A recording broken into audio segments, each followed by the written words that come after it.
আসসালামু আলাইকুম রহমতুল্লাহ। সুপ্রিয় শিক্ষার্থীবৃন্দ, যারা দ্বিতীয় পর্বে পড়ো তাদের বাংলা সাজেশন একটা দিয়ে দিই। দেখো, 1 নম্বর হচ্ছে ব্যাকরণ কাকে বলে।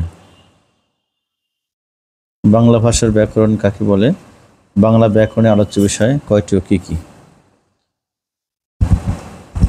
এখান থেকে ব্যাকরণ পাঠের প্রয়োজনীয়তা কী, এখান থেকে সে ব্যাকরণের বিষয়বস্তু আছে কয়টি ও কী কী আলোচনা করো। এখান থেকে সবচেয়ে ইম্পর্টেন্ট প্রশ্ন যেটা, সেটা হচ্ছে যে ব্যাকরণ পাঠের প্রয়োজনীয়তা, গুরুত্ব ও প্রয়োজনীয়তা। দেখো, এটা লাগবে না, 1.2 এর মধ্যেই কিন্তু উত্তরটা আছে, ব্যাকরণ পাঠের প্রয়োজনীয়তা। এরপরে চলে যাচ্ছে দ্বিতীয় চ্যাপ্টারে। দেখো, লেখা আছে কোন সময়কালকে বাংলা যুগের আদি যুগ বলা হয়। বাংলা সাহিত্যের যুগ বিভাগ লেখো। চর্যাপদ কে আবিষ্কার করেন।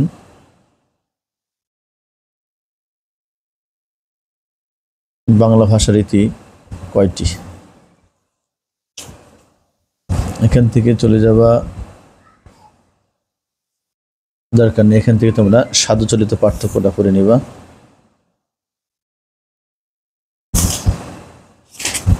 এখান থেকে আঞ্চলিক ভাষা সাহিত্য শিল্পের বাহন হতে পারে, এটা করে নিবা একটু।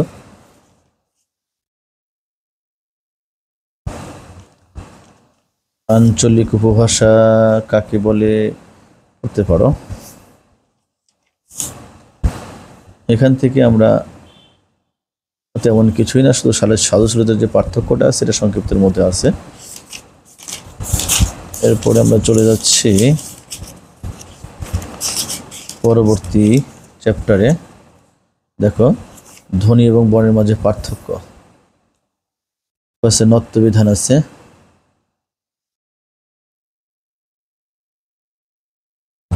তারপরে চলে যাবা প্রমিত বাংলা বানানের নিয়ম কাকে বলে, 9 নম্বর। এখান থেকে তোমরা আধুনিক বাংলা বানানের যে নিয়মগুলো আছে 3টে, এখান থেকে পড়ে নিবা। সত্যবিধানের 3টা নিয়ম, আর এখান থেকে আছে নত্যবিধানের 2টা নিয়ম, খুব ইম্পর্টেন্ট এবং কারেক্ট, এগুলো পড়ে নিবা, অর্থাৎ 1, 2, 4 এবং 5। এরপরে প্রমিত বাংলা বানানের 4টা নিয়ম দেখে নিবা। এখান থেকে শুদ্ধ বানানটা 59 পৃষ্ঠায়। বাংলা বানানের দীর্ঘির ব্যবহারের যে নিয়ম, 5টা নিয়ম আছে এখানে। এরপরে চলে যাবা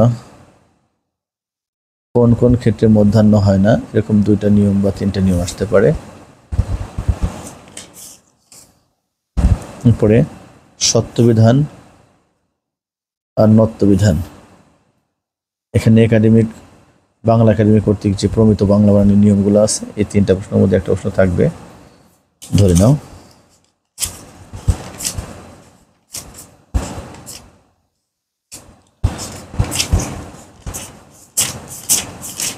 এরপরে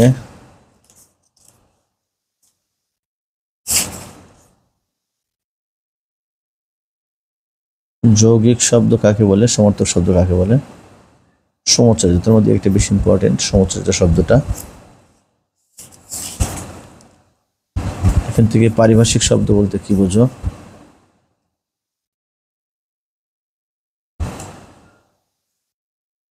তারপরে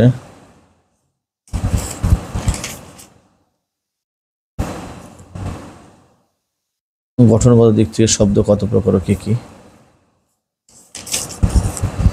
এখান থেকে দেখো লেখা আছে অর্থগত এবং উৎসগত দিক থেকে, এই দুটার মধ্যে একটা প্রশ্ন অবশ্যই আসছে, ধরে নাও যে শিখেছে। এখন তোমার ব্যাপার, তুমি মনে রাখতে পারবা কিনা।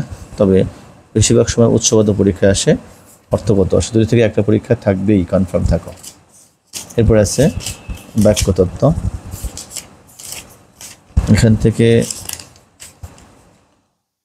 দেখো যোগ্যতা কাকে বলে, যিনি পণ্ডিত তিনি জ্ঞানী, কোন ধরনের বাক্য, বাক্যের অংশ কয়টি ও কি কি। গরু আকাশে ওড়ে, বাক্যটি সার্থক বাক্য নয় কেন। বাক্য কাকে বলে, বাক্যের স্বার্থভাগের শর্তগুলো বা গুণগুলো কি কি, 5 নম্বরটা অবশ্যই পড়বা।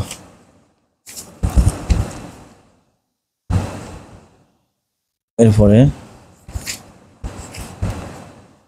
আমরা এখান থেকে পড়ব যে বাক্য বলতে কি বোঝায়, বাক্যের সার্থক, বাক্যের গুণ বা বৈশিষ্ট্য, ঘটনার সংখ্যা কয় প্রকার কি কি। আশা করি এগুলো পড়লেই তোমরা। ধন্যবাদ সবাইকে। আসসালামু আলাইকুম ওয়া রাহমাতুল্লাহি ওয়া বারাকাতুহু।